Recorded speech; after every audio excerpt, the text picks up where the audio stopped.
Revelation 20 chapters के 5 और 6 verse के बारे में। जब तक ये 1000 वर्ष पूरे ना हुए तब तक शेष मरे हुए ना जी उठे।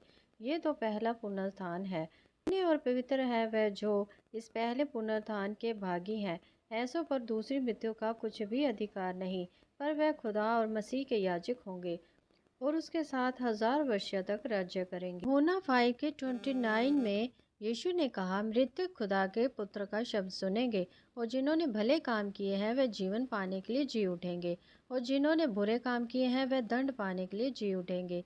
वह जो पहले जी उठने के भागी होंगे उन पर दूसरी मृत्यु का कोई अधिकार नहीं होगा। प्रकाशित वाक्य 2 के 11 में भी हम एक ऐसा ही वाक्यांश पाते हैं जहाँ वह कहता है, जो जय पाए उसे दूसरी मृत्यु से कोई हानि नहीं होगी।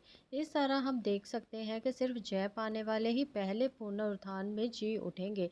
वे जिन्होंने अपने पार्थिव जीवन में पवित्र आत्मा की आवाज को सुना था, संसार और पाप पर जय पाई थी। उन्होंने उन लोगों के बारे में बात की जो उस युग में प्रवेश करने और मरे हुओं में से जी उठने के योग्य ठहरे हैं। लूका 20 के 35 में यीशु का ये कथन हमें ये भी सिखाता है कि पहला जी उठना सबके लिए नहीं है। कुछ लोगों को इस योग्य जाना गया है कि वह उसे प्राप्त कर सके, लेकिन दूसरों को नहीं। एक दिन सभी मृतकों में से जी उठेंगे, लेकिन पहले जी उठने में सिर्फ वही होंगे जो इसे योग्य पाए जाएंगे। इब्रानियों 11 के 35 में हम पुरानी बादशाह के उन संतों के बारे में पढ़ते हैं जिन्होंने ये यातना दिए जाने पर भी अपने विश्वास का इनकार नहीं किया था। उन्होंने अपने मस्तकों और हाथों पर पशु का चिन्ह लगवाने से इनकार कर दिया था।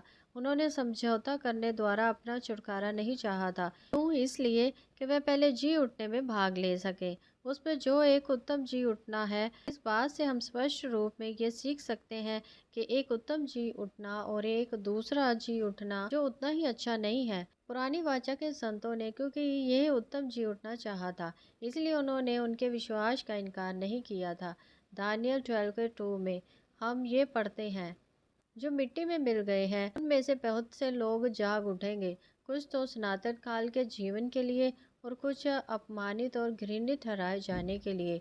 लूका 14 के 14 में यीशु ने कहा कि अगर हम उनकी मदद करें और उनको आशीष दें जो ज़रूरतमंद है और इस जीवन में हमारा कर्ज नहीं चुका सकते, तब हम धर्मियों के जी उठने पर अपना प्रतिफल पाएंगे। खुदा सभी जय पाने वालों को उन सारे बलिदानों का प्रतिफल देगा जो उन्होंने उसके लिए, उसके राज्य के लिए और दूसरों के लिए किया है। फिलिपियन 3 के 7 से 11 में पौलुस कहता है, जो बातें मेरे लाभ की थी उन्हीं को मैंने मसीह के कारण हानि समझ लिया।